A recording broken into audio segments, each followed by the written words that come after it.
Joko Widodo menghadiri puncak perayaan Hari Pers Nasional di Pantai Mandalika, Lombok Tengah, Nusa Tenggara Barat. Dalam pidatonya, Presiden menekankan pentingnya media massa untuk mengedepankan pemberitaan yang memberi pengaruh positif bagi masyarakat. Untuk informasi lengkapnya, kita bergabung dengan reporter Tezar Aditya dan Muhasim Jalal di Lombok Tengah, Nusa Tenggara Barat. Ya, Tezar, bagaimana penilaian Presiden Jokowi terhadap objektivitas dan netralitas pers saat ini? Ya, Vale, memang tadi dalam pidatonya yang disampaikan dalam Hari Pers Nasional 2016 yang digelar tadi di kawasan Mandalika, Lombok Tengah, Nusa Tenggara Barat ini memang Presiden Joko Widodo menyinggung mengenai pengaruh media massa sebagai kontrol sosial untuk masyarakat saat ini. Ia mengatakan bahwa seharusnya media massa membangun harapan dan juga membangun cita-cita bagi masyarakat, bukan malah kemudian membangun pesimisme di tengah masyarakat. Ia juga menyatakan mengkritik sejumlah headline berita yang hanya memikirkan unsur bombastisitas karena tidak memikirkan kemudian aspek-aspek yang dihadapi kedepannya akibat dari pemberitaan tersebut. Padahal hal yang disampaikan masih berupa asumsi. Ia juga khawatir memang pemberitaan tersebut akan membuat masyarakat menjadi pesimis. Padahal era keterbukaan ini membuat masyarakat memiliki akses yang lebih kepada informasi dengan sangat cepat tanpa ada filter yang memadai. Dan berikut petikan pidato dari Presiden yang disampaikan dalam Hari Pers Nasional 2016. Agar seluruh insan pers, media ini bisa ikut menggerakkan, membangun optimisme publik, membangun etos kerja masyarakat, ikut membangun produktivitas masyarakat. Bukan sebaliknya, karena kadang kita sering media kita justru mempengaruhi kita menjadi pesimisme, dan juga banyak yang terjebak pada berita-berita yang sensasional. Apalagi kalau ditambah dengan komentar pengamat-pengamat, makin ramai. Saya berikan contoh, saya hanya membaca, sebetulnya tadi saya bawa layar, tapi karena enggak jelas saya baca saja. Berita-berita seperti ini menurut saya yang sangat mengganggu masyarakat. Kalau saya enggak, kalau saya enggak pernah terganggu. Tapi masyarakat akan terganggu. Bayangkan ada berita Indonesia diprediksi akan hancur. Coba bayangkan. Vale. Selain tadi Presiden mengkritisi media yang dianggap sebagai menyebarkan pesimisme, lalu apa masukan Presiden Jokowi untuk perbaikan pers di Indonesia? Ya, Presiden Jokowi memang dalam pidatonya menyampaikan bahwa kemudian media tidak harus selalu bertumpu pada rating. Ia juga mengatakan memang rating ini tidak terhindarkan dari industri media. Namun ia juga menyarankan kemudian ke depan nanti ada fungsi edukasi yang terus dijalankan. Ia mencontohkan misalnya setiap jam diputar lagu-lagu kebangsaan atau lagu-lagu nasionalisme supaya kemudian generasi muda kita hafal dengan lagu-lagu tersebut dan tidak tergerus adanya arus modernitas yang kemudian menggerus malah kebudayaan kita sendiri. Presiden Jokowi juga menyatakan bahwa kemudian dulu pers ditekan oleh media, dulu pers ditekan oleh pemerintah, malah sekarang pemerintah yang ditekan oleh pers. Dan ia juga mengatakan bahwa pers ditekan oleh industrinya sendiri akibat dari mendasarkan semuanya kepada rating.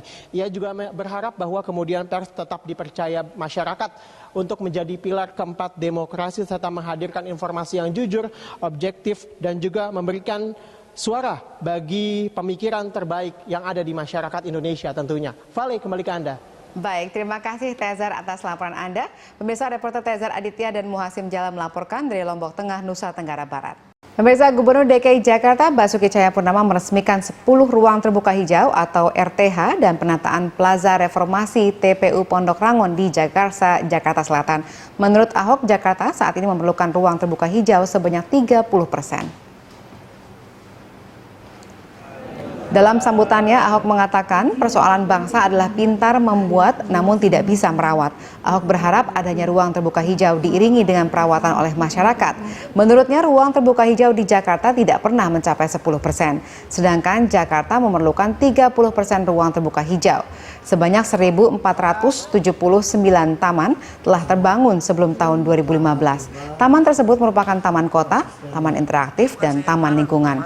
Pada tahun 2015, Dinas Pertamanan dan Pemakaman DKI Jakarta telah membangun 10 taman baru yang tersebar di wilayah DKI Jakarta.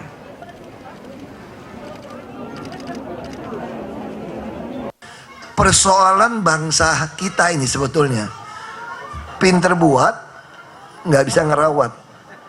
Nah, kalau menurut saya karena sebagian dipengaruhi karena memang nggak butuh. Otaknya itu proyek sebetulnya. Bagaimana kalau rusak, proyek lagi, duit lagi keluar. Makanya taman di Jakarta, kita butuh ruang terbuka hijau 30%, itu nggak pernah capai 10% itu.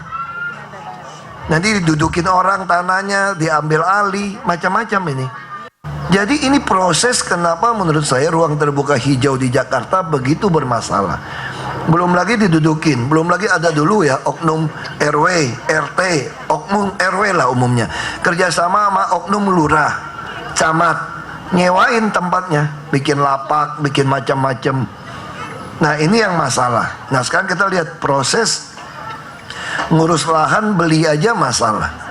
Padahal menurut saya nggak ada masalah beli lahan. Pemerintah dan DPR RI sepakat revisi Undang-Undang KPK hanya akan fokus pada 4 poin krusial. 4 poin itu adalah soal Dewan Pengawas, pemberian kewenangan SP3, prosedur penyadapan dan keberadaan penyidik independen. Dan berikut 4 poin revisi yang kontroversial itu.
Pemirsa, penyidik tidak membutuhkan pengakuan dari tersangka berkaitan dengan kasus tewasnya Wayan Mirna Salihin. Polisi hanya membutuhkan memperkuat alat bukti dalam kasus tersebut. Kita bergabung dengan reporter Pramadika Samudra dan juru kamera Rio Cornelianto di Polda Metro Jaya.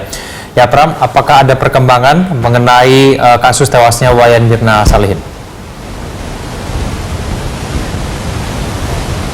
Ya baik Egan dan pemirsa, 10 hari sudah Jessica Kumala Wongso mendekam di rumah tahanan Polda Metro Jaya, dan hingga 10 hari ini memang kepolisian masih mengumpulkan barang bukti, di mana nantinya barang bukti tersebut akan diberikan ke jaksa penuntut umum untuk nantinya dibawa ke sidang pengadilan. Dan informasi yang kami dapatkan bahwa memang hingga hari ke-10 ini Jessica Kumala Wongso masih dalam keadaan yang sehat dan juga stabil. Hal tersebut tadi ditegaskan oleh Kabid Dokes Polda Metro Jaya Kompol Musyafak. Dan sementara itu untuk perkembangan terakhir adalah memang hingga saat ini pihak kepolisian masih memperkuat alat bukti, di mana menurut Kitab Undang-Undang Hukum Acara Pidana pasal 184 bahwa alat bukti tersebut adalah diantaranya petunjuk-petunjuk dan juga keterangan saksi dan juga surat-surat serta keterangan terdakwa nanti di pengadilan. Dan dengan itu saja hukum acara pidana sudah dapat menetapkan ataupun sudah dapat menuntut tersangka tanpa harus ada pengakuan dari Jessica sebagai tersangka. Dan berikut pernyataan Kabid Humas Polda Metro Jaya Kombes Pol Muhammad Iqbal di Polda. Penyidik kasus ini tidak terlalu membutuhkan pengakuan, karena di dalam KUHP alat bukti ada 5 alat bukti. Yang kelima, urutan kelima adalah pengakuan terdakwa. Memang penting, tetapi tidak begitu penting. Makanya kami ingin membuktikan alat bukti yang kuat agar ingin kami kuatkan lagi. Polresta Depok bersama KPAI akan segera melakukan tes kejiwaan kepada tersangka begeng, penculik dan pembunuh siswa SD di Depok. Tes kejiwaan itu perlu dilakukan guna mengetahui motif tersangka membunuh korban karena keterangan tersangka selalu berubah-ubah. Penyidik Satreskrim Polresta Depok masih melakukan pemeriksaan intensif terhadap Januar Arifin alias Begeng. Selain tersangka, penyidik juga meminta keterangan sejumlah saksi, baik teman tersangka maupun warga yang tinggal tidak jauh dari rumah korban. Sejauh ini Polresta Depok masih menunggu hasil otopsi korban C dari Rumah Sakit Polri Jakarta untuk pendalaman kasus soal dugaan pedofilia atau adanya kelainan seksual pada diri tersangka.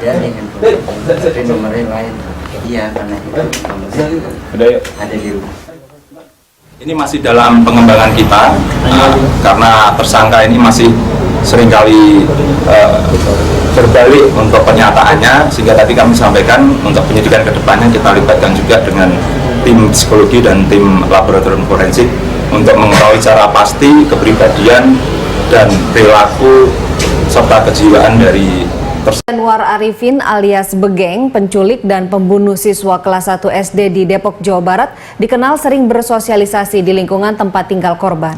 Meski tinggal di Jakarta Timur, Begeng diketahui warga sudah 4 tahun bermain di wilayah Beji, Depok. Kios perkakas dan warung kopi menjadi tempat tersangka Januar Arifin alias Begeng menghabiskan waktunya di Beji, Depok, Jawa Barat. Namun tidak terlihat kecurigaan dari warga sekitar terhadap tersangka. Pasalnya warga sudah mengenal tersangka selama 4 tahun. Begeng dikenal warga sekitar rumah korban sebagai orang yang suka bergaul baik kepada anak-anak maupun orang dewasa. Warga tidak menyangka jika Begeng sebagai tersangka penculikan dan pembunuhan. Sebelumnya, tersangka Begeng ditangkap Satuan Reserse Kriminal Polresta Depok di kediamannya di Jalan Cipayung, Jakarta Timur. Di dalam rumah tersangka, polisi menemukan korban J dalam keadaan tidak bernyawa.